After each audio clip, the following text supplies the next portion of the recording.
Mic check 1 2 1 2. Say something. Do you have like set questions for me? I do not have okay. set questions for you. I was just like, I haven't seen my girl. Let me talk to her. But I did have. Well, okay. So initially, my question was going to be like what I asked you. I was like, do you have a stripper or a dance name? Oh yeah. Because I wanted to refer to you outside of your name. Mm-hmm. But then you said no. So I was like, let's think about a good name. And at first Peaches came to mind, but then I was like, I like Ruby. Ruby? Yeah. You can go with Ruby. I don't think Peaches is... I don't think I embody Peaches. I think you embody Maybe Peaches string in bean. like... Not string bean, that's crazy. But then I was like, I think I really like Ruby. Or I wanted to say something like onyx or something, or emerald. Like I was just thinking. You want me to be a gemstone. Because you are. Aww, hey y'all, you. Welcome back to another episode of Two Scrippers, One Pole.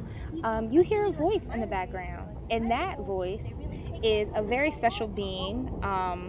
One of my, one of my pole moms, but like the OG pole mom.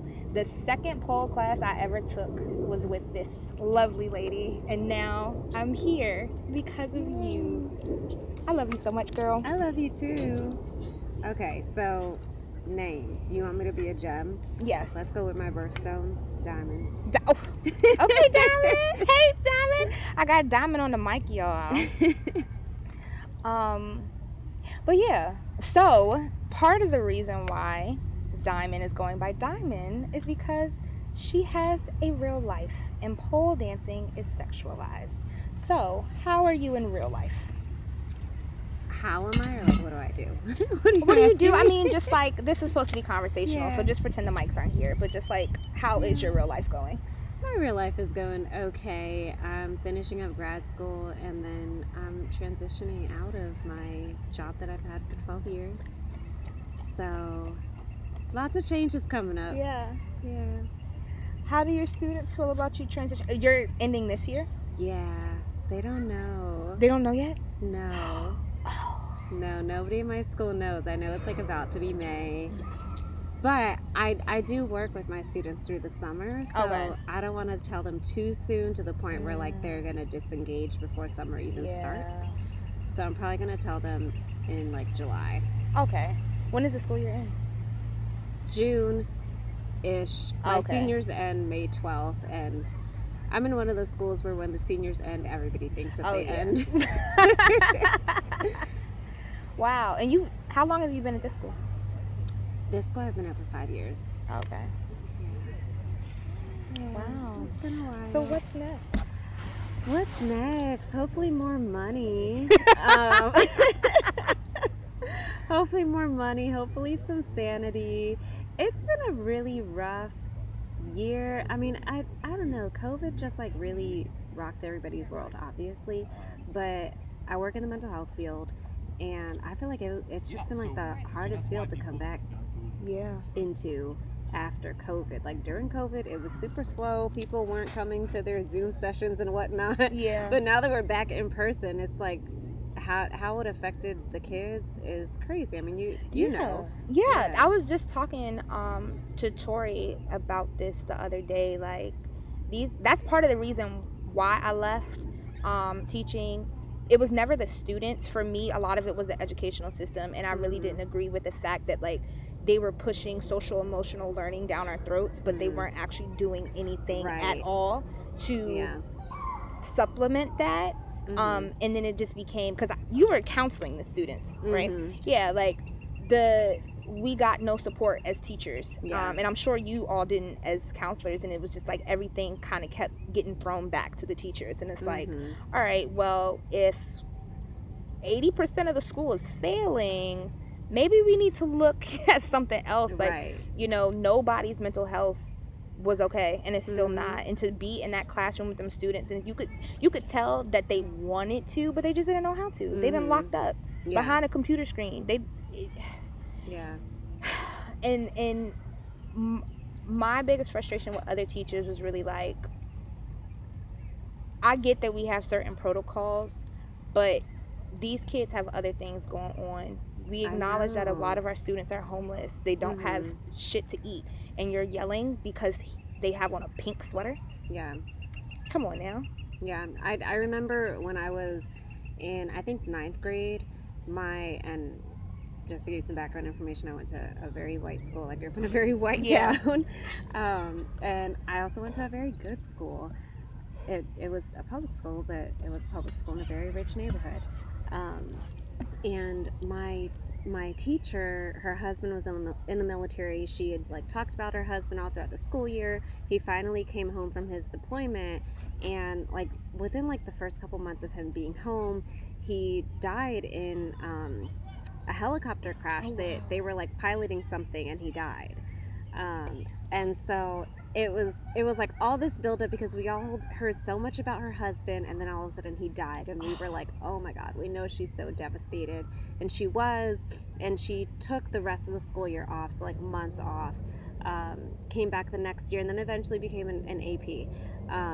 And so like that entire story just like makes me think of our kids, and when they lose people that they're close to. Like I've had kids that have lost boyfriends and girlfriends, and then like their attendance plummets, and people are like, well, like you still have to come to school, and I'm like, it's like everybody should be afforded the same care that this white woman did in a wealthy neighborhood. You know, that's what she needed. And I even think for myself, if I lost my mother, my sister, somebody, I like the few days of bereavement are not enough. Like I need, not at all. I need time. And with kids where their like brains aren't even completely developed, and we've been teenagers before, those feelings are big, they're intense. And so like, can you imagine how you would feel today losing your loved one? Imagine how much worse it would feel if you were 16 years old. And people just try to minimize it, like, oh, they're kids, they didn't know love. I don't believe that. Not at all. They're figuring out what it is, and now they're just like repeatedly being disappointed and let down. Right. Yeah. So a lot of structures just aren't there, and like I do feel guilty that I'm stepping away from it, but it is like me taking care of my own mental health. That decision for me was so hard. Like I sat on it for months. I had went into the school year already just like drained from the previous year, because when I first started teaching, the pandemic hit. So I'd never had a regular teaching experience. I was in the classroom and it was hard. I did cry some, but I loved my students. We got along so well. So I've been lucky not to have any negative experiences or reactions from students. So we had a great relationship. Then the pandemic hit, and everybody was trying to figure out like, how do you teach through a screen? So that second half of like the 2019-2020 school year, the 2020 part of it just was non-existent. It was a joke. We were just saying like, oh, we're in school to say we're in school. A lot of students fell off the face of the earth. And then when we came back for 2020-2021, the first half of it was virtual, and then we came back for hybrid. And even that was just kind of like, what are we really doing here?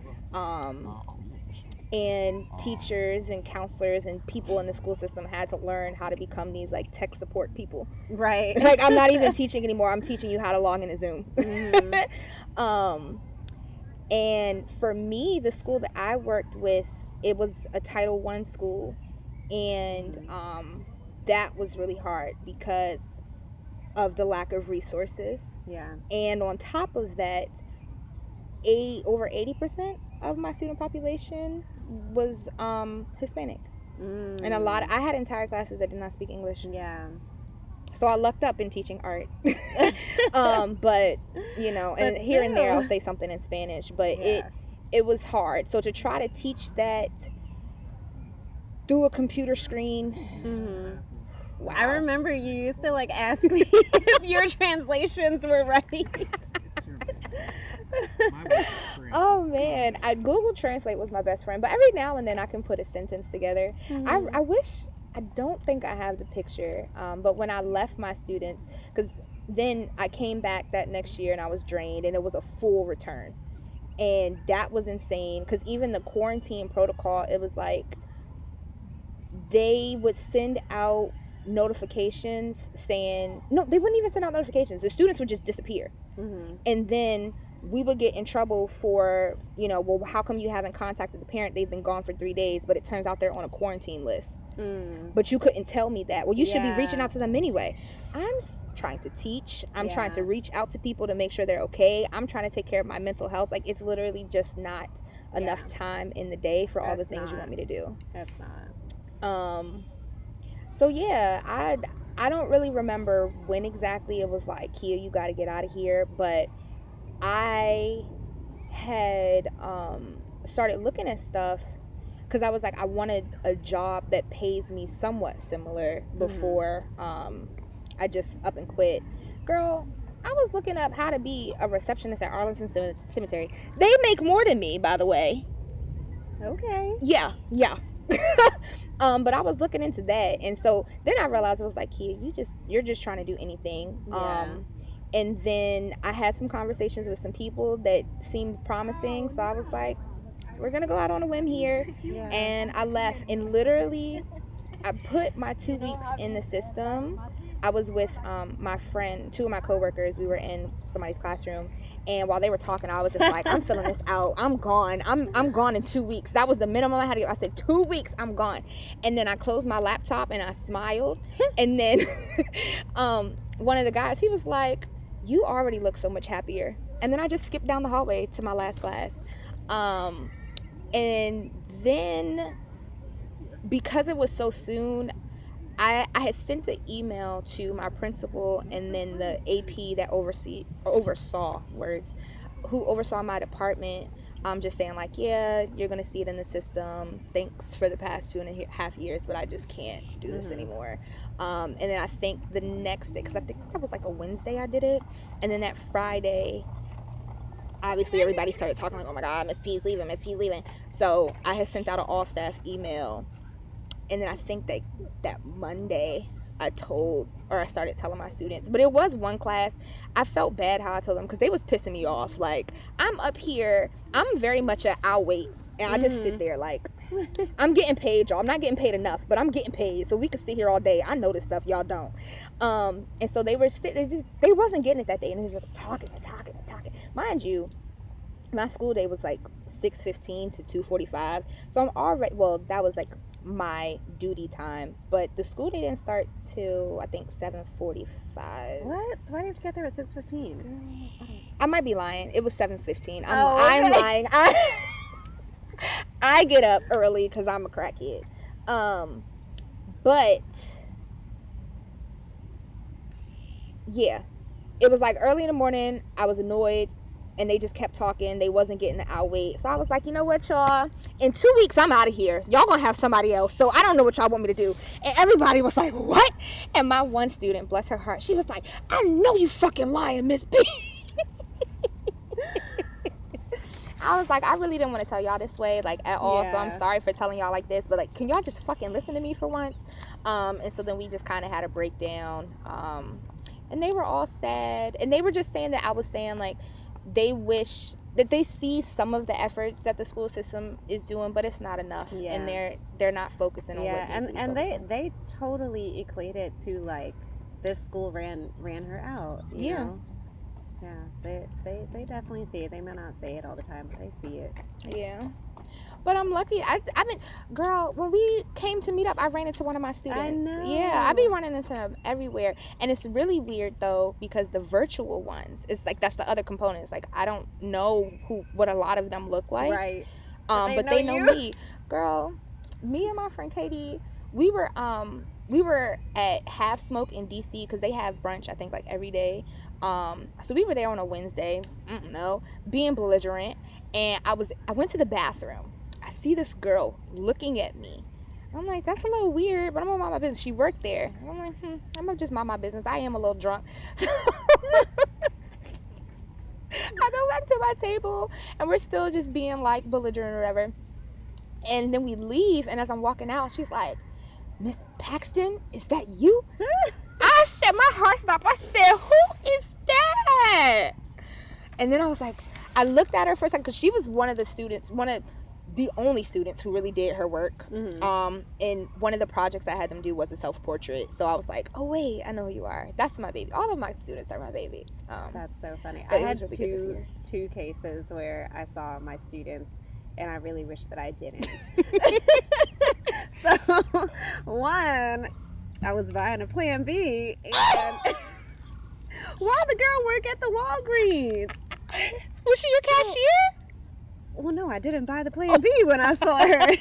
So I'm like walking, and I see her up there, and so then I went to put the Plan B down, and I just got some vitamins. Went to the register and said hi to her, and went and got the Plan B somewhere else. I drove like a good 15 miles because I was like, I know my students will be coming out to the county, so I could get my Plan B in peace. Yes. Because I don't need them asking any questions about that. And then the other one, so back when I bought my house, I'm like decorating and stuff, and while we were pole dancing, or while I was pole dancing, I don't do it anymore. We would have photo shoots. Yeah. And so one of the photographers took this really nice picture of me. I was like, I want to blow it up and hang it in my house. Yeah. So I send it to the print shop at Walmart to blow it up. And I go back there, and it's one person working there, and he is a former student of mine. And so like I asked for my picture, and obviously he's seen it because they developed them there, and so he gives it to me, and he was like, do you want to like open it up and look at it? And I was like, absolutely not. I don't give a fuck what this looks like. Just give it to me and let me go. That is crazy. So now I am like very careful about certain things that I buy and where I buy them from. Like if I have any sexual health needs, I have to go outside of the city. Yeah. If I'm ordering photos, I am just ordering them online now. They can get mailed to my house. Wow. Yeah, one of my students lives in my building. Oh. Yeah. He was my student my first year. I run into a lot of my first year students, and I still am very close with a lot of them. But yeah, I was in my car. I don't know what I was doing, because who never knows what I'm doing. I never know what I'm doing. But I was in my car doing something, probably loudly, and I just hear, Miss Paxton, Miss P, is that you? So I'm turning around like, who are you? Is he like people? an adult now? Or? Oh yeah, he's an adult. Oh, okay. Yeah. He graduated while I was still teaching. Okay. Yeah. But it was just like, then I know one of my other students at least lives in the complex. I don't know if he still lives there now, but he was like really close friends with that student. And when the pandemic first happened, he knew that we lived in the same neighborhood, because I had been talking about, this is going to be a side story, I'll get back to that, but I was telling this story in class, and he realized that we lived in the same neighborhood. So during the pandemic, he emailed me. He's like, yo, Miss P, I'm bored. What you doing? What's the move? I'm just like, I'm not y'all's friend. Leave me alone. I'm not your little friend. But we have found out we lived in the same neighborhood because, I'm a little bit unhinged. And one night, I had a boy over, and I walked into his car because it was like right underneath my house, and I needed to get my parking pass back from him. So I go back upstairs, but realize I don't have my house key, nor do I have my car key. Oh gosh. And it's 4:00 in the morning. And the only two people who had my spare key were Dixie and my mom. So I called Dixie, but Dixie lost it. Oh my gosh. And so I'm like, all right, well, my mom, oh no, Dixie did have it. Dixie did end up coming to meet me to get it. But I didn't want to call my mom, because then it was going to be like, right. Kia, why are you outside at 4:00 in the morning? And I'm going to say Right. something stupid like, oh, I was taking out the trash. Why the fuck are you taking out the trash at 4:00 in the morning? Like, I just couldn't come up with a lie for that. So I called Dixie. She brought me the key. I got back inside. But before I did that, because I'd be thinking I'm Superwoman. And pole, I was like, I'm a strong ass bitch. So I tried to scale my building. Okay, Kia. Okay.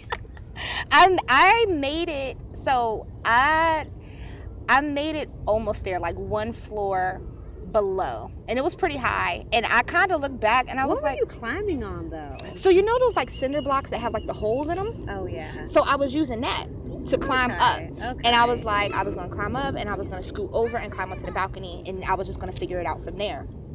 And I made it up very high, but then I realized, like, if you fall, it's over, so you should probably climb back down. And I was just getting a little too power happy from pole, because I think I was only like 3 months in anyways. No, actually no, because I had started pole dancing in February of 2020, and everything shut down March. So yeah, I think I probably took like 5 classes at that point. But you couldn't tell me I wasn't gonna make it up that. Clearly. I was trying. Wait, so how does this tie back into your student living at the apartment? Because I used to just, I be talking, I be rambling. So while my students be working, I play music in the background, and I'll go around and compliment work. But then I just start talking out loud, and they be telling me stuff, so that I be telling them stories from my childhood, and I somehow that it was came not up. Your childhood. And I know it wasn't my childhood. But I had said, like, oh yeah, I tried to scale the building last night, and everyone was like, Miss P, what? I was like, yeah, I tried to climb my building, like nothing too serious. And then I had showed them a picture of like how high I went up, and he was like, oh, I know where you live. And I was like, why did I do? But yeah, okay, so that's gotcha. Sorry, the connections be connected in my brain. Funny. Wait, I did have one more. So my friend and I were going to the Royal Farms to buy backwoods. She was buying the backwoods. Yeah, I was gonna smoke with her, but she was buying the backwoods. And why my student work at the Royal Farms? But the issue was we were already high. Prior to being high, I did know that my student worked at this Royal Farms. But then we got high, and we needed to buy backwoods for somebody else. And so I was like, oh yeah, like the Royal Farms is right there, the one in my neighborhood. Yeah. And so we go up, and I recognized her, but like I was trying to play like I didn't. Yeah. And I kind of like had my back to the register, like just like talking to my friend, because my friend was making the transaction, and the girl gonna be like, Miss Woods. And now the stores have self-checkouts, like even Royal Farms and Wawa have self-checkouts. Like, I feel safe in stores like that. Yeah. But where I got to talk to the person at the register, I'm just always in fear that it's going to be a former client of mine. And there's nothing wrong with smoking weed, but there are just certain things that, like, as a mental health therapist, you don't need to see me doing the things you do. You just don't need to see that. So how did you get into, like, what made you decide to be a therapist? It was kind of like a random thing that fell into my lap, honestly. Mm-hmm. So my college had a 5-year program where you could get your bachelor's and your master's within 5 years. So I was like, let me just apply and see what happens. So it's sorry if the audio sounds crazy, y'all. We all sad with it. It's really nice. So I applied, and I was just like, if I don't like it, like, I'll just stop. Yeah. And just get my bachelor's. But I liked it. Both of my internships were doing therapy with kids. Mm-hmm. So yeah, that's what I went straight into after grad school. And so you didn't do anything between bachelor's and master's? Mm-mm. Okay. No, I was working on my master's while I was still doing my undergrad. Like I had to take the classes okay, you had like a dual time. Okay. Yeah. Wow. Yeah, I was supposed to be in my master's right now. But life lifed. Yeah. But it's okay, because now I just keep thinking about what my life looked like a year ago compared to now. And I wouldn't think I would be right here at all. Yeah. At all. But I'm really excited about the art that people keep asking me, like, what is it? I'm like, honestly, I can't give you a real concrete definition because it just popped up in my head one day. But I think what I realized was because during distance learning, I tried to take a step back from teaching technical skills of art and just creating. Yeah. Because it was like, one, I can't really show you how to do certain things. I can't translate it as well as I would like to because we don't have that face-to-face interaction. But two, because it was just like all the work that everybody had to do, and because I was in a project-based class, it wasn't like you constantly had to submit work. And a lot of my students would say that like they just felt at peace in my class. And that was like the one class that they would actually log into. I miss my students. I love them. If y'all are listening to this, sorry for all the things you're hearing, but I love you very much, and I hope y'all are being safe and making good choices. But I really wanted to just focus on we're just here, just being present. So I did things like Zentangles. I did I did a positive affirmation project. They really enjoyed that. I did a social justice project, and ironically, when I was starting the social justice project with them, that's when the Capitol happened. So that was really interesting. And kind of just ironic how that played out. I think it's really cool that you're like introducing them to that kind of stuff early on. Thank you. So when I realized that I started doing that, and I just wanted to focus more on just being there, and the classroom with all the restrictions, I couldn't really teach and convey that how I wanted to. And then I think I just heard somebody say something like art is therapeutic, and I was like, oh, maybe I could be an art therapist, because it is a fairly new field. And so I was trying to look at ways to get into it, and then I had looked up art therapist programs, and there's not that many. And in the state of Maryland, there's one. There's like one in another, I think one in Virginia, and then Towson is starting a program, I believe. I don't know if they started it, but I was like, I don't want to go back to Towson. Where are you going? I'm going to Notre Dame. Oh, okay. Yeah, so I mean, it's still Baltimore's still right there, but they were on the top 10 list of art therapy programs. Cool. And I was like, let's just check it out. And luckily, my professors, I don't know much about them, but they seem really sweet. And one of them reminds me, and she is friends with one of my former professors that was like really helpful. And so when I was going through that whole breakup, like I was literally like crying. I was like, I don't know what to do. And mind you, I've only met this woman. I had a my grad school interview with her, and then like all the other conversation was just talking through emails and stuff. But I really like her, and I'm just on the phone, and she's like babysitting her granddaughter. I just like, I just don't know what to do, and I don't know where my life is headed. And she was like, first of all, Kia, do you have a therapist? And I was like, no, but she's like, take a breath, get a therapist. And did you? No. Okay. Yeah. So listen, Linda, listen. I am very pro therapy. I've had therapists before. It was just that everything was all over the place, and I didn't know how to pick up pieces. Now, I did try to she had given me resources, and I tried to get like a public funded one, but it was some reason when I had told them, they were like, oh, well, you have this insurance, so since you have this insurance, which I didn't even know I had that insurance, they were like, you have this insurance, so you need to go here. And it was like they were giving me a lot of loops. Which was frustrating, and I was like, I know that shouldn't be the reason why I'm not doing it, but realistically that's part of the reason. And luckily I was able to regroup myself. I had different coping mechanisms, and so I think also a part of that was like, okay, well, my goal with art therapy is to provide, I eventually want to open up a nonprofit that offers alternative forms of therapy to the community. So I'm still doing that teaching aspect, just not in the school system. And I want to introduce like art therapy, music therapy, dance therapy, pole therapy, just all these different avenues, because talk therapy isn't for everybody, or it's not always accessible. So that's just kind of where I'm headed. So I'm like, sometimes I feel bad, and I do be missing my therapist. I remember one time, therapists be making you cry regardless, but that, she did not care. I was like, I told her how my crazy ass ex had sent me this like really manipulative text message, but he had said sorry. And she was like, can you pass me that piece of paper, please? I was like, okay. So I handed it to her. She balls it up. She gives it back to me, and she was like, sorry. And I said, oh. And she said, did that unwrinkle the paper? I said, no. She said, so what is his sorry going to do? I said, you have to read me like that. Why? Like, I'm already sad, and you just did that. Like, that was crazy. But I did. But it made you realize. It did.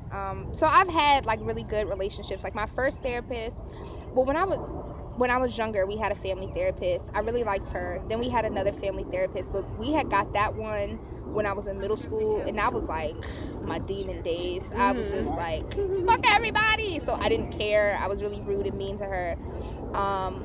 And then as an adult, I got my first therapist after I was diagnosed with anxiety and depression. So I started seeing him. He was a little short white guy. He reminded me of like Stuart Little. He was so cute. I loved him so much. And he used to read me for filth too. But I remember one time I was telling him a story about like me and my ex. And I was very vague about the story. And he said, Kia, I'm going to stop you right there. He didn't put his hands on you, did he? And I was like, what? No, because I was really caught off guard. I was like, how did you get that from that? He was like, because I was going to have to take off my therapist hat and beat some ass. I said, oh! Oh my gosh. So he was really cool. And then I had like a relapse in insurance. Because the thing in college was... Not a relapse, a lapse. You know, when you said relapse, I was like, what the hell? I didn't know that about her. You know, I just be saying stuff. Okay, a lapse in... I had a lapse in coverage. So, and also it was like, I had Medicaid, so I could only have one primary care and only one, you know, so going back and forth between college and home, even though Towson's right there, it's still like a drive, and I wasn't driving then. Yeah. So I had like stopped seeing him, but then I started seeing him again, but then he left for his own practice. So then... And then he became too expensive. A couple years later, I had got another therapist, and that was the one who balled up the paper, and I really liked her, but she also left the practice. And then when the pandemic was going on, especially after like Breonna Taylor and George Floyd and all of that, and being cooped up in the house, I was having panic attacks a lot and just like really stressed out, and I didn't know how to respond. And so I had decided to go for a therapist, but I wanted a black woman this time. And so the lady I got, we had an initial conversation, and I just didn't like her because I had said something about my dad, and she just kind of disregarded it and was like, well, why don't you reach out to him? And I'm just like, you're missing the whole point. And then I had said something about Breonna Taylor, and she was like, Breonna Taylor, who is that? And I said... Wait, you said it was a black woman, or was yes. it? Oh, wow. Yes. I was like, huh? And then I said, Breonna? And then I had like started talking about it. And she was like, oh yeah, that's just crazy. And then just like kind of kept moving. I was like, yeah, no. See, I feel like black people that are not connected with the culture and the community are worse than white people. Oh, for sure. For sure. It just, I was just like, I can't compute. So I had that initial meeting with her, and then I had Kaiser, because it was through, you know, the school system. But even to just book her, I had to wait like 3 months in between.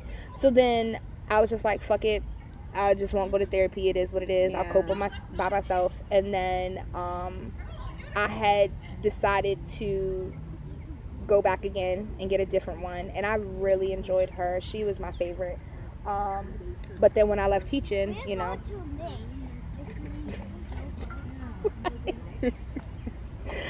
when I left teaching, obviously I had to leave, but still, it was like, I think I had reached out and got her maybe in September, and I had her for probably about a year. I got her in September, and then the following school year I left. So I was seeing her from like September-ish to December, but with like a year lapse, so a year and a little bit. But within that time, I'm saying all that to say, within that long time that I did have her, I probably only had like 4 sessions with her. Oh wow. Yeah. Yeah. So. Yeah. I don't know, like, our healthcare system is the worst. Horrible. The absolute worst. And I don't know, like, I feel really bad because I know that I'm part of it, and I'm like one of those therapists who is leaving and will no longer be affordable to a big group of people. But like it sucks. Like the reimbursement for mental health care is just it's not like mentally worth it for me. And so that was something that like I struggled with as well. It was like for a long time I was only seeing clients with Medicaid. And then I was like, I'm not getting paid enough. And when people pay me out of pocket, I get paid a lot more. But then I get these clients who can pay $200 a week. Yeah. You know? And like, they're not the best people or the most enjoyable people for me to meet with. But also, I'm making a lot more money than I would. So I don't know. It's really hard. And so I'm leaving altogether. Yeah. That it's really hard, and that's going into the school that I was in. I knew I wanted to work in the county. I knew I wanted to work at the type of school that I was working at. I didn't realize it was going to be rough as it was, but I most likely would have still been there if it wasn't for the pandemic. The pandemic is just what just took it over the top for me. Especially because since I was still a first year teacher, I more or less lost everything from my first year. I didn't have anything to back myself up in the new year. Like I had to completely, every year I was just restarting something because it was now a new system. So that was really hard. And I was so sad for a long time. And even now sometimes like I still struggle a bit with the guilt of leaving my students. But you gotta do what you gotta do, and you can't pour from an empty cup. So it's like if you're not okay, you're not benefiting anybody at all. Yeah, that's absolutely true. So, how did you get into pole dancing? One of my friends who I met while working in the schools, she was telling me about it. This is like back in like the Groupon Living Social days. Yeah, that's crazy because I did Groupon. Yeah, she was like, oh, I just took this pole class, you should buy this Groupon and go with me. So I did. Well, I bought the Groupon and then I went and she didn't show up for class. But I'm like very, like if I spent my money, I'm gonna do it. So I went ahead and I did it. I really liked the class, but like there were some things in the class that I was like, why the fuck didn't I get that? Like I have to go back and I have to get it. And then it was like every single class you're learning something new, and so that's what kept me there for so long. Is like I'm so stubborn and I can't just leave not knowing how to do something, because I'm like, the way she's doing it, she makes it seem so easy, so why am I not getting it? So yeah, that's why I stayed for so long and started teaching. I loved it while I was doing it, and I had to leave because of grad school, sadly. And I don't know, it's one of those things that I guess I have more fun doing around other people, because once I left the studio, I stopped using my pole at home too. Yeah, that's a very good point, because I am getting back into my relationship with pole. But like I had started because I had always said like, oh, I'm gonna get a stripper pole when I get my own house, and I didn't get my pole till after I had stopped dancing. I danced, y'all. I was a trash stripper. It was a very brief time. But when I had eventually moved out, one of my friends at the time was getting rid of her pole, so I was like, hey, slide that over here. So I put it up, and I would have like some of my friends would come over and we would just be swinging around like idiots, and I was like, we should probably learn how to use this. And I have the old X pole that you have to use the crank, not just like so I'm like, it just stays on spin. We're OG. I'm like, it stays on spin because I don't have the mental capacity or emotional strength to keep going back and forth. So then it was one day, and this was what was surprising about that. It was after I cut my thumb off, and um, I was kind of depressed, not in any relation to the thumb being cut off. I just say that because that's like, you know how sometimes you have markers in your life. That happened, and then a few days later I was just like really depressed, and I was at school teaching one day, and I'm walking around the classroom, and the whole class kept like, Miss P, are you good? Miss P, are you good? I'm like, yeah, I'm fine, do your work, you know. And this one student kept asking me, Kia, are you okay? Not Kia, but you know, are you okay? And I was like, yo, I'm fine, like, what you keep asking me for? And he was like, he looked at me, he shrugged, and he said, I know depressed when I see it, and walked away. Oh my gosh. Girl, my jaw dropped. I said, he did not just read me like that. And so I had to sit back. I was like, dang. And then I just went home and I started looking up studios. And so there were 3 in the area, and I ended up going to Divas and Dolls in Temple Hills because they had a Groupon for like, I think it was something cheap. I only paid $40. It was $40 for 4 classes. So I went to my very first pole class there by myself. I was just like, fuck it, we'll see what happens. And I had a ball. And I still like the video of the routine. This girl, when I went back and watched it, I didn't know her. She came by herself too. I don't talk to her. I never like followed through, but she recorded it for me, and it looks crazy. But you hear her in the background like, yes, fuck it up. And I was like, oh, I look crazy, but she supported me. Right. And so I was like hooked. And then I think the next day I just so happened to book your class. Like, I was in school, and I think whatever plan I had got canceled. I was like, well, shit, let's find something to do. So I literally booked your class and then came, and now we're here. Yay. And that was just the pole community. It's just so much fun. Like, I've never had a bad experience. Like, it's always just positivity and cheering on each other. Like, y'all could, especially open pole, like, you just be minding your business, and you see somebody over there who's on a whole nother level, but she been trying to get one thing, and she get it, and it's just like, I'm so happy for you. Like, it's so exciting to cheer each other on. Like, I love the pole community. And so when the pandemic first hit, I was bored in the house board, and I ended up teaching myself, because I think I started February 12th, and the world shut down like a month later, March 23rd, and it was supposed to be for 2 weeks. So I'm like, okay, I got 2 weeks to teach myself some shit.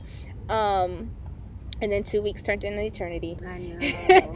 And so I was just doing it all summer, and then I had to start getting ready to go back to school. But now I had to turn my house into my classroom.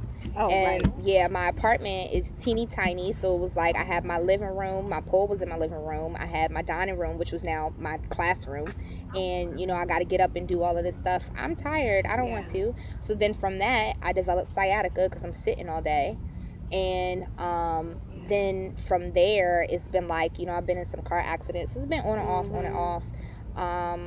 And then when I moved out, I didn't have my pole up. I wasn't taking pole classes because the only pole studio I was going to was the one that you were at. And, you know, that shut down. Everybody kind of moved on with their lives. Certain classes weren't being offered. So I was just like, well, I took my pole down several times, and I was like, can you get back into it? And then it just didn't happen. And then when I was able to move back into my space, I put it up, and now we're here. Yeah. There's a new pole studio that's like 10 minutes down the street from me. Pole Plus, I believe. I've heard of that. Yeah. I just haven't ventured over there. I don't know. I'm like a little bit self-conscious. Why?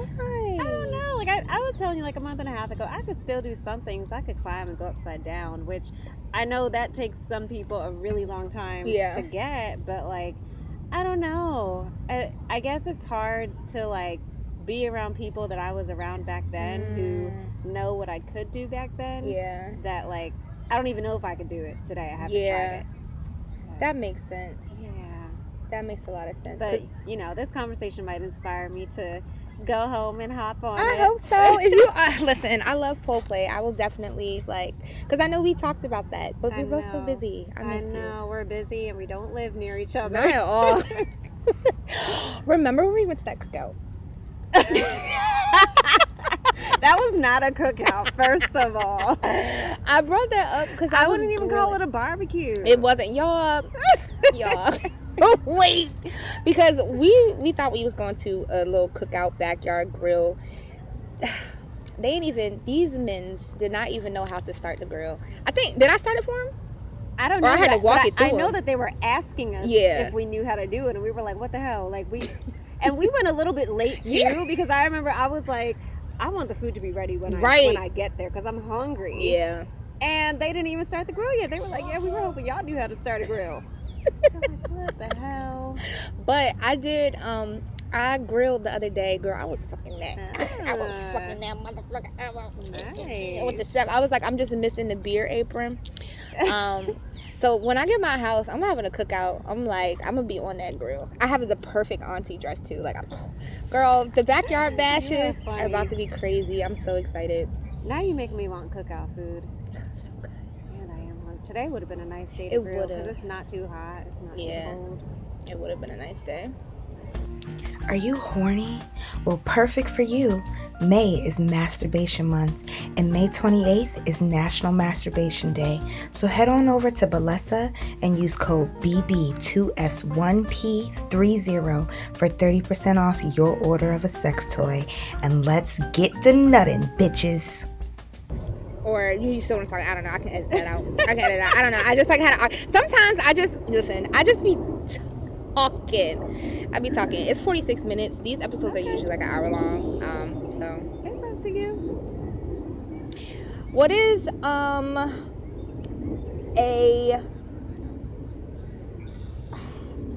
don't want to say a gem of the week.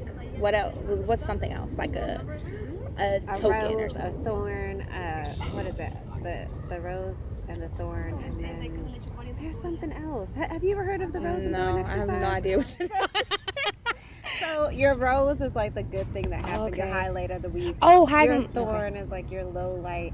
But then there's another part of it, maybe like the stem. I don't know. There is a third part that somebody added to, I don't know, make it not seem so black and white. Yeah. Anyway, my rose for the week. Let me think. So, honestly, I feel like I have been so freaking busy that it can be so hard for me to think, what the hell did I even do Thank yesterday? you. Thank you. The whole day's a blur. Can you ask me about my week? I didn't go to work on Friday, so what did I? I got a tattoo. Oh, really? Where? How did I forget I got a tattoo? It is still healing. Oh, Theo! It's crazy because I was literally just about to ask you, how is Theo? Yeah, did you see? I got the dog too. I didn't. So I got my dog and my bunny tattooed on me. Oh. So that was exciting. I had been wanting to do that for a really long time. Oh, that's so exciting. Yeah. So that was probably my highlight. Do you want to know my low light? I don't know. I mean, shit. We're here now. I got into a little argument with this person that I'm dating. Okay. Yeah. And I don't know. I didn't feel like... So, I'm going to just tell you what happened. So maybe you and your listeners can tell me who was the asshole. Okay, y'all. Who was the asshole? Let's go. Okay. So, he and I also have really stupid schedules, and we see each other like once a week, once every other week. It's not frequent at all. Yeah. And so, like, when we both know that we're free, I feel like we have to maximize on that time. So, he has kids, and he has his kids almost every day. He doesn't have them on one day out of the week. So, on that day, I didn't have my private practice clients. I'm doing private practice outside of school as well. Okay. So, I didn't have any private practice clients. So, I hit him up, and I was like, hey, I don't have any clients today. Do you want to hang out after work? And his text back to me was, are you coming over right after work, because I'm going to need like a certain number of time of just like dark solitude.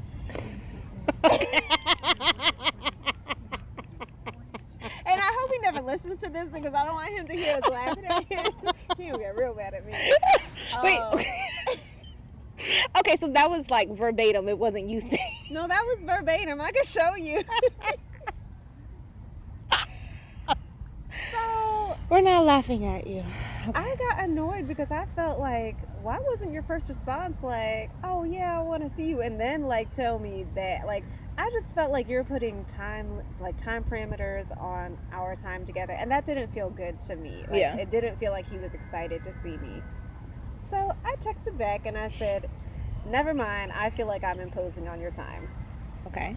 And then he texted back and was like, I didn't say that. Like, if I felt that way, I would have just said, like, no, today's not a good day. And so then I was like, it's fine. And then that was it.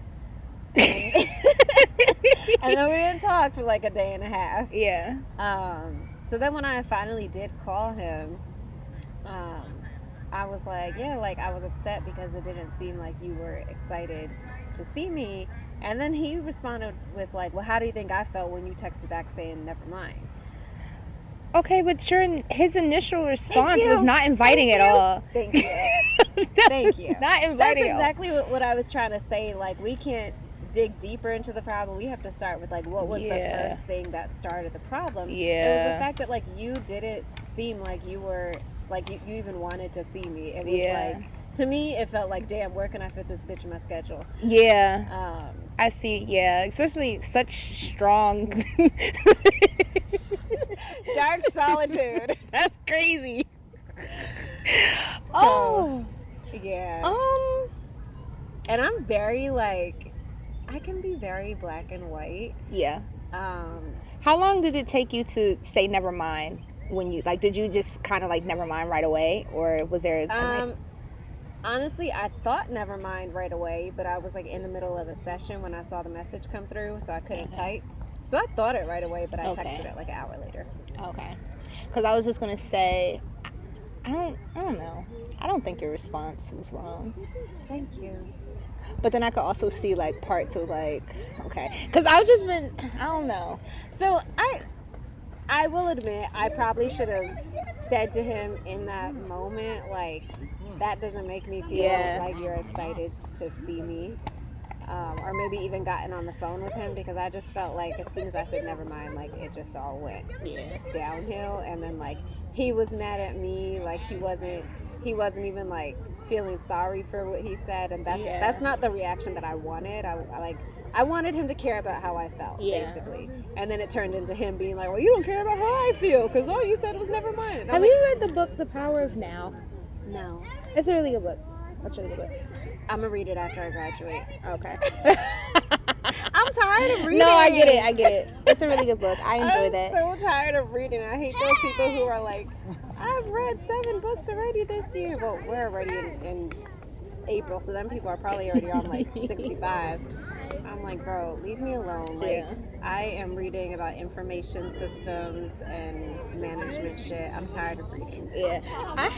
So since we're talking about asshole texts, girl, so this one dude that I was talking to, at one point, he was like, we got into, excuse me, y'all, I don't know if y'all heard that was gross. We had gotten to like a debate basically about what is a date. Okay. And because he had said something about like wanting to take me, he said he wanted to take me out on a date. At the time I was sick, and he was like, I wish I could, no, y'all, okay, it's kids running around, my brain is like,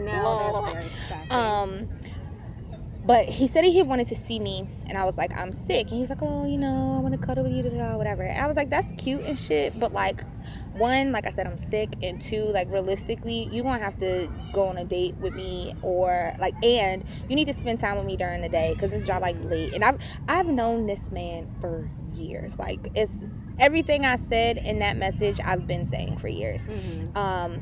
And so his response was like, basically he was saying that he's not going to take me on a date until I stop talking to and entertaining other people. Excuse me, sir. And I was a relationship. Thank you. And he was like, but we could hang out.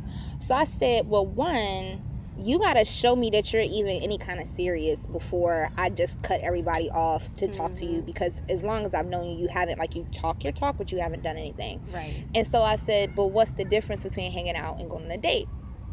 And he couldn't give me an answer. He just kept saying like, oh, it's a lot of shit. And I'm like, a lot of shit, like what? And he was like, the same thing you would think. And I said, well, you don't know what I would think. And clearly it seems like we're having a disagreement about what a date even is. Right. And so he said something about like going to the movies. And I said, okay, but going to the movies could be considered a date too. Mm-hmm. So he was like, well, if you say that's a date, then I guess we can't go. Cool. I literally just said gotcha. Like, I'm not about to go back and forth with you. Right. So then he just started talking about, well, yeah, it turned into a sob story about him and how he's going through a lot. You know, you told me you're going to be busy, so I figured you didn't have time for me anyway, and I lost people and I'm going through a lot. And I said, I am busy, but I still managed to make time for you when you asked me to, like late as shit at night, even though I've been asking you to hang out during the day. And to be honest, like, you are going through a lot. And what I've been telling people a lot and asking people, I've been trying to ask about capacities. Do you have the capacity to handle this? Or I don't have the capacity to do this right now. So I was like, I have the capacity to be here for you as your friend in general, but I don't have the capacity to be here for you in the way that you need somebody to be. Mm-hmm. And so he just heard, I can't be here for you. Girl, he did not like that. He went the fuck off on me. So I was just like, okay, cool. Stay over there. Right. I'll let you see the messages. It was crazy. So then, fast forward, like I said, we go like way, way back. And I found out that his brother died on Facebook. And that's like his brother. Yeah. So I reached out and I just said, I'm sending you light and love. I'm sorry for your loss. And he said, thank you. Left it at that. Like 2 months later, I get on Facebook. This is why I don't get on Facebook. It's just always nonsense on Facebook. But I get on Facebook and I get a message from him. He's like, hey. I'm like, what's up? And so he's like, yeah, so basically I had my last session with my therapist and she made me realize a lot. I'm like, okay, and like, what that got to do with me? And he told me I was right in what I said. He was like, oh, I misinterpreted what you said. I thought that you were saying you couldn't be there for me. I just needed to know that you were going to be there for me in general. I said, that's literally what I said. And I told you that you misinterpreted what I said. Like, right. if you knew me like you claim you do, you knew I didn't mean any malicious intent by what I said. And I spelt it out very clearly for you. Right. And you just like took one sentence and ran with it. So that's kind of your fault. So we just kept going back and forth. And I was telling him, like, if you want to hang out with me, here are the times that I'm available. You let me know what works for you. But also understand I am busy and I have my hand in a lot of pots. So I'm giving you these. And if you can't tell me like today or tomorrow or whatever, that open slot is going to be taken by someone who's going to take my time seriously. Right. Yeah. And so it was just like every time I interacted with him, I'm giving you a list of all my free times during the week. Are you free right now? Did I put right now there? Like, you just keep pressing me out for my time right now. And so finally he had said he wanted to take me out, and I told him I was free after a certain... or what? So when he came back around, he had said like, oh, really wish I could have took you on that date. And I said, well, you could have, but we had different opinions about what a date was in the first place. So he was like, yeah, I know, something. So then why not just say that? Why are you just like trying to beat around the bush? Right. And and then he said something about the movies. I said, would you look at that? All of that. So then he had asked me if I saw Creed yet, and I was like, nah, I haven't, but I'm cool with seeing it. So his response was, it better be. Girl, I need to find the text messages now. It better be what? Because I was like, I really don't know who you think you're talking to, because it's not me. It's not me. So I was looking at my phone like, ain't no way. And so after that, I had just like, it took me a second because I was like, there's no way he just said that to me. So I said, it better be is not working for me. You probably meant it as a joke, but it's not something I find amusing, so I'd like that to stop here. Having consideration for my time has always been something I've asked of you, and you often disregard it. I really enjoy the time that we have spent over the years, and I'll forever have love for you, but it's always been me extending myself for you, and I no longer have the capacity to do that. Not just you, but everyone, to be honest. I'm aware that you have things going on in your life that may make it hard to tend to me and my wants and needs, but I'm always willing to work out time that is suitable for the both of us. So moving forward, I'd appreciate if you kept that in mind.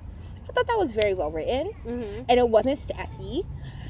Girl, he was like, yeah, to be honest, I'm good off you, because I don't even know where that came from.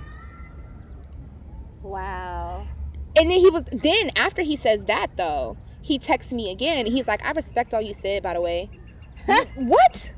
No, you don't. So I just liked his message, and I was just like, I wish you the best. I really do. And so then he was like, I doubt it. You just reminded me of what you said the last time. And the last time I said what I said, and here you are again saying I was right. He was like, it is what it is, though. Please be safe and don't ever reach out again. First of all, you reached out to me. You could have left it at thank you. And so I said, and again, I'll say, if you really know me and my character, then you know how I meant that. It is what it is. And he's like, I don't know shit, and you right. Keep that energy too. And that was the last time I talked to him. His birthday was the other day. Wow, you made him big mad, Kia. Big mad. But I was in the same thing. I need to find that other message though, because it was just like, I don't understand how we went from there to there so quickly. And it's shit like that makes me question, like, okay, am I tripping?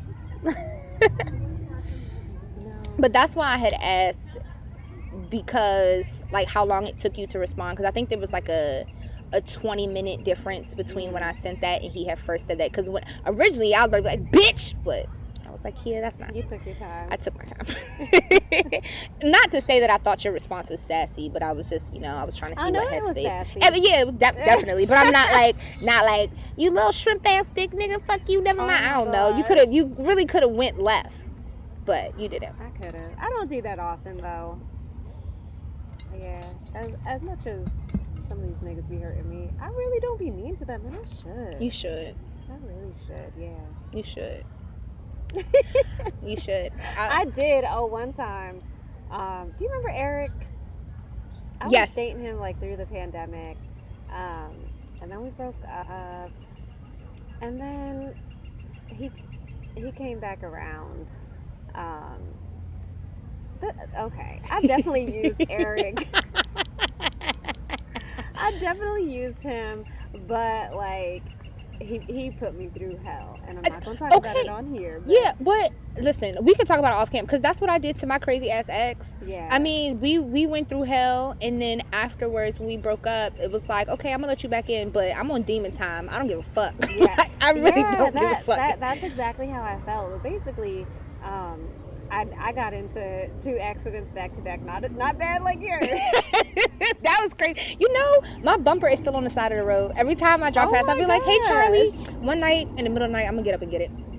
I'm so serious. Like, I have a plan and everything. I'm going to go get it. You don't have to do it in the middle of the night. Well, the middle of the night, because it's when you're merging onto a highway. Oh, so I'm like, it needs to be, So one night when I'm just up, doing shit as I do, I'm like, So I got into these accidents. The first one was fine. Oh, and I didn't have rental insurance. So the first one was fine because it was over winter break. But then the second one was like, damn, it was literally like a month later. Yeah. Like, I can't be taking all these vacation days. And so I hit Eric up. Because when he wants to, he can act like a little bitch for me. But so I hit him up, and he started like coming over and stuff and taking me to work and shit.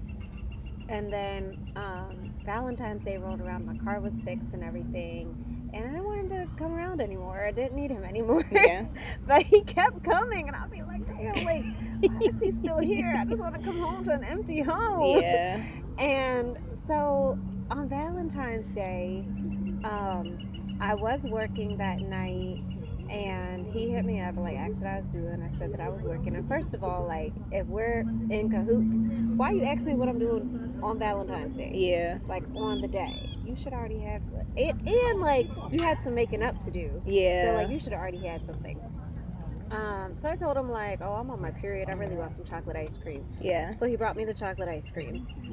But I also asked for a Twix, and he forgot the Twix. Crazy. Right. Like, it's Valentine's Day, sir. One time, like, you make money, and all you brought me was ice cream and forgot the Twix. Girl, my ex one year, one of them, he gave me a giant grocery bag with a open, like one of those open bulk packs of Kit Kats. Like, it wasn't even in the original thing. He just dumped them into the bag because I think they were giving them out. He was doing a catering job that night, And he just took them and put them in a bag and gave me a card that wasn't even in an envelope.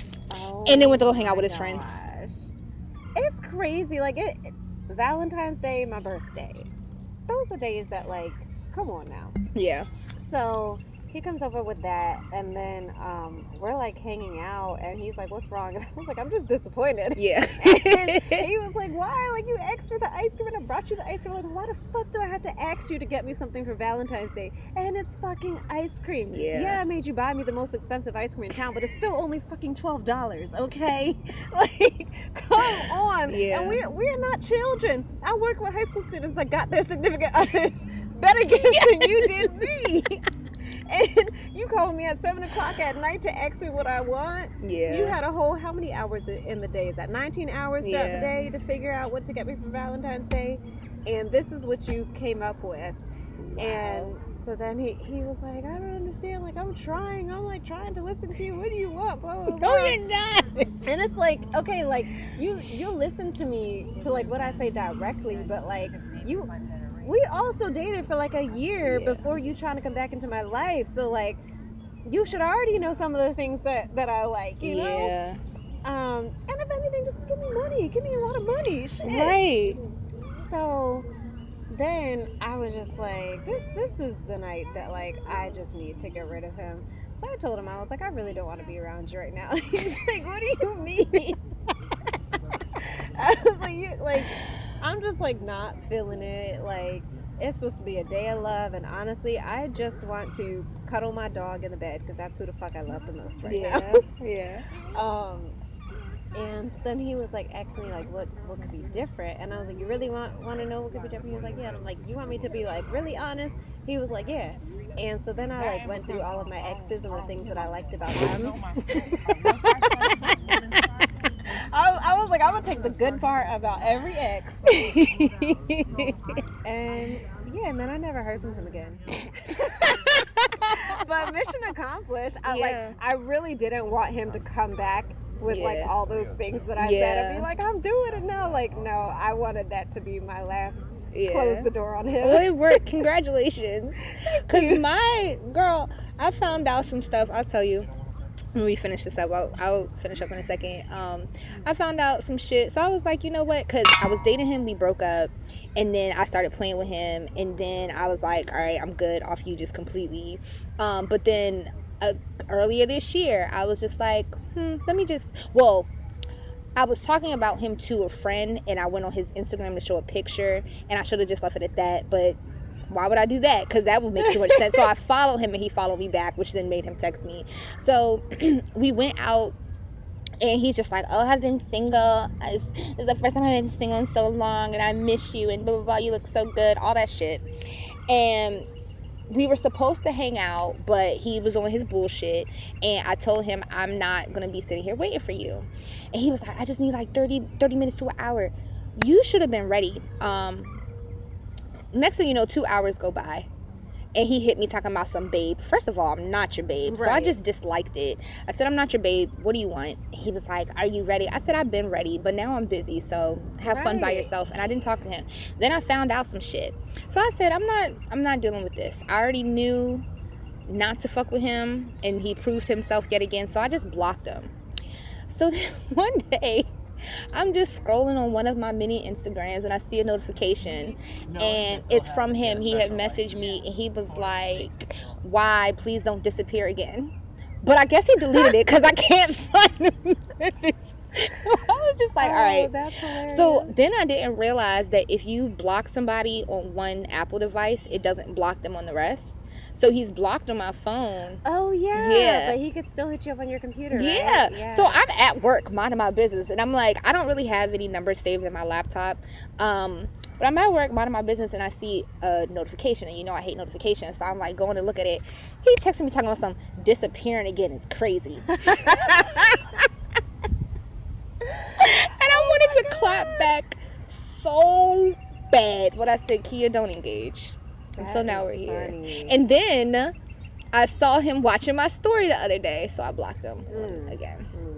One of my ex did the whole iMessage thing to me too. I don't really use my laptop unless I'm in school, and at this time I wasn't in school. And he, I guess, was hitting me up when my semester started. I opened up the laptop. I was like, what the fuck? Like, leave me alone. You're blocked for a reason. The only unblock messages I want is Cash App. Exactly. That's what I want. If you're not sending me cash to unblock you, leave me alone. Yeah, I did do that to Eric once too. I never did block him. He didn't really need blocking, but one time, like right after our big breakup, not right after, like three months after, I went out to California for my birthday, and to like kind of get over him. And like the first night I got there, I'm sitting up talking to my best friend from childhood and like just like telling her all about the shit that he did to me. And it's like 12 o'clock in the morning over there, so 3 o'clock over here. Oh, wow. And he starts calling me, and I was like, bro, like he is calling me right now. And she was like, what? I was like, I literally have not spoken to him since January. I don't know why he's calling me. She's like, well, pick up. So I answer, and he's like drunk, and he's like, I miss you, I'm sorry, blah, blah, blah. And I was like, well, if you miss me, show me, cash at me. And so like he just like kept talking, but like I was like muting him and talking to her. And then he was like, are you listening? And I said, no, like my ears don't work without the Cash App. So then he cashed at me, and he was like, I sent it, and I was like, all right, let me check. And I was like, yep, I got it. All right, thanks. And then I hung up. And he was like, wait, what? He was like texting me, and I was like, I'm in California. We're going to bed. Yeah. Try again tomorrow, but make sure you cash out me before you call me. I love that. I was like, this first call was complimentary, but yeah, moving forward, I need the Cash App first. I love it. Well, yeah. And then he got mad at me because any other time he tried calling me, I'm like, did you cash at me? He's like, all you X about is Cash App. Because time is money. Well, no, I also told him, well, what else can you do for me? Yeah, that too. There's nothing else I want from you. Yeah. Sorry. Oh man. And I'm not a gold digger. I'm not an awful No, person. I get it. No. This man was like super, super awful. Yeah, I think you get to a certain point where certain people that it's like, I'm not saying it's right, I treat you a certain way, but like, let's be fucking for real. Yeah, all this shit that you nothing, terrorize me. I'm not about to just yeah, let you do whatever and think it's yeah, gonna be cool. There was nothing that I did that was worse than what he did to me. Yeah. All right. Well, I just want to say thank you so much. Thanks for I love having you. me. Of course. This was fun. It was fun. Yeah, y'all. So send stories, topics, questions, or whatever the hell else to Two Scribbles One Pole. That's 2SKRIPPAS 1 POLE @gmail.com. Follow the Patreon. Subscribe to YouTube. I think I got everything. And if you just happen to land here and you're like, what the fuck is going on? Go back and watch on YouTube, but listen to the podcast itself. And keep tuning in. Peace. Oh, say bye. Bye.